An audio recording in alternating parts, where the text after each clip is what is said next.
Hi students, आज हम करेंगे एक्सरसाइज 1.3 का सेकंड क्वेश्चन।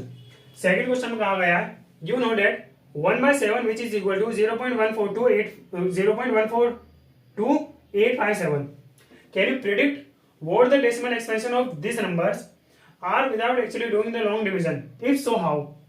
देखो सेकंड क्वेश्चन में हमसे कहा गया है कि जब हमने 1/7 को डिवाइड करा तो 1/7 की डेसिमल एक्सपेंशन इस तरह की आ रही है। अब ये किस तरह की डेसिमल एक्सपेंशन है? Non terminating repeated decimal expansion है। अब हमें ये बताना है can you predict what the decimal expansion of this number, इन नंबर्स की डेसिमल एक्सपेंशन क्या होगी? Non terminating repeated decimal expansion होगी या कोई और होगी? Or without actually doing the long division, मतलब इन नंबर को डिवाइड करे बिना हमें ये बताना है कि इन नंबर्स की डेसिमल एक्सपेंशन क्या होगी बिना लॉन्ग डिवीजन करे बिना। अगर हम चलो ठीक है, लो 2 को हम 7 से डिवाइड कर लें, यानी कि ये करे बिना, ये लॉन्ग डिवीजन मेथड है, ये करे बिना हमें ये बताना है कि इनों का डेसिमल एक्सपेंशन क्या होगा। इफ सो हाउ, तो बताओ कैसे होगा। हम बताते हैं, देखो कैसे होगा। आओ लिखो सॉल्यूशन। सॉल्यूशन में देखो हमें क्या दे रखा है, हमें ये दे रखा है 1/7 को जब हमने डिवाइड करा तो इसका डेसिमल फॉर्म ये आ रहा है 0.142857 बार। मतलब ये नंबर बार बार अपने आप को रिपीट करेंगे। और ऐसे नंबर को हम क्या कहते हैं? ऐसे नंबर को हम कहते हैं नॉन टर्मिनेटिंग रिपीटेड डेसिमल। हमें ये दे रखा है, हमें 2/7 का डेसिमल एक्सपेंशन बताना है क्या होगा। अब देखो 2/7 कब आया है, 2/7 कैसे आया होगा, सोचो एक बार सोचो 2/7 कैसे आया होगा। 2/7 जब आया होगा जब हमने 1/7 में 2 का मल्टीप्लाई करा होगा। अरे भाई सोचो 1/7 में जब 2 का मल्टीप्लाई करेंगे तो क्या आएगा? 2/7 ये तो आएगा। और 1/7 का जो डेसिमल एक्सपेंशन जो है वो ये है।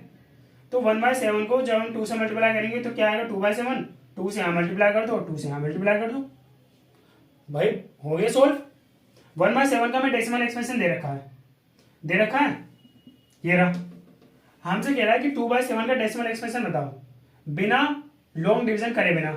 कैसे बताएंगे? अब देखो 2/7 यहाँ पे कैसे आया होगा, एक बार सोचो, दिमाग लगाओ, सोचो कैसा आया होगा जब 1/7 में 2 का मल्टीप्लाई करा होगा। जब आया होगा, जब आया होगा, जब हम 2 का मल्टीप्लाई करेंगे तो कितना आएगा? 2/7। अब 2/7 को हमें बिना डिवाइड करे इस 2/7 का डेसिमल एक्सपेंशन बताना है। कैसे बताएंगे? 2 का मल्टीप्लाई यहाँ कर दिया, अब 1/7 को जब डिवाइड करा दिया आ रहा था इसका डेसिमल एक्सपेंशन, 2 का मल्टीप्लाई यहाँ कर दो इसके साथ, ये हो जाएगा 2/7 का डेसिमल एक्सपेंशन। कर दो इसे मल्टीप्लाई, करो 0.142857 का मल्टीप्लाई विद रिस्पेक्ट टू 2 कर लो।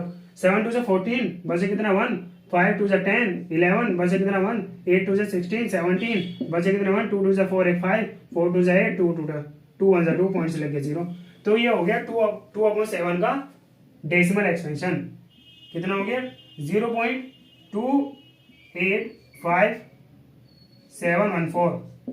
इसी तरीके से सारे क्वेश्चन होंगे। 3/7 कैसा आया होगा? जब हमने 1/7 में 3 का मल्टीप्लाई कर दिया होगा। अब 3 का मल्टीप्लाई यहां कर देंगे और एक बार यहां कर देंगे। ऐसे ही 4/7 का डेसिमल एक्सपेंशन क्या होगा? 4/7 हमें ये देखना पड़ेगा 4/7 कैसा आया होगा जब हमने 1/7 को 4 से मल्टीप्लाई करा होगा। 4 से मल्टीप्लाई यहाँ कर दो, 4 से मल्टीप्लाई यहाँ कर दो, ये हो गया 4/7 का डेसिमल एक्सपेंशन। मल्टीप्लाई करके जो भी आंसर आएगा वो डेसिमल एक्सपेंशन होगा 4/7 का। ऐसे 5/7 का, 5 का मल्टीप्लाई यहाँ पर, 5 का मल्टीप्लाई यहाँ पर। ऐसे 6 का मल्टीप्लाई यहाँ पर, 6 का मल्टीप्लाई यहाँ पर। ऐसे 7 का मल्टीप्लाई यहाँ पर, 7 का मल्टीप्लाई यहाँ पर। ऐसे 8 का मल्टीप्लाई यहाँ पर, 8 का मल्टीप्लाई यहाँ पर। आया समझ? अब ये हो गया आपका क्वेश्चन नंबर 2, एक्सरसाइज 1.3 का क्वेश्चन नंबर 2। मिलते हैं हम अगले लेक्चर में जिसमें हम करेंगे एक्सरसाइज 1.3 का क्वेश्चन नंबर 3। तब तक के लिए पढ़ते रहिए।